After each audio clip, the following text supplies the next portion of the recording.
আসসালামু আলাইকুম, সবাই কেমন আছেন? আজকে ভেবেছিলাম যে আজকে আমার কোনো ইফতারি বানাতে হবে না, যেহেতু আহনাফের আব্বু আজকে চলে যাবে। সেই ক্ষেত্রে ও তো রোজা, এই জন্য মনে হয় আজকে আমার কিছুই করতে হবে না। আর গতকালকে যা যা ছিল সেগুলো দিয়েই আমার ইফতারি হয়ে যাবে।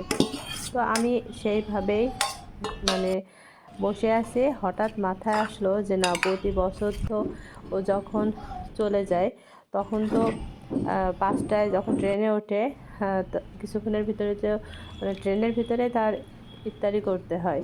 তো প্রতি বছরে আমি কিন্তু ওর ইফতারি দিয়ে দিই সাথে শরবত, তারপরে চিড়া, যেটা সবথেকে সহজেই হয় খুব দ্রুত। তো হঠাৎ যখন ভাবলাম যে আসলে ওর তো আমার ইফতারি তৈরি করে দেওয়া হয়নি, তখন আমি ম্যাক্সিমাম টাইম এভাবে ঝটপট করে ওর জন্য ইফতারি আমি তৈরি করে দিই। তো আপনারা বাসায় আপনাদের হাতের কাছে যে ফলগুলো থাকবে এভাবে ইফতারি তৈরি করবেন। আর অবশ্যই লিকুইড দুধ, আর সাথে যদি পারেন গুঁড়া দুধ বা কনডেন্স মিল্ক ব্যবহার করতে পারেন। এখন কিছু সময়ের জন্য ফ্রিজে রেখে দিব।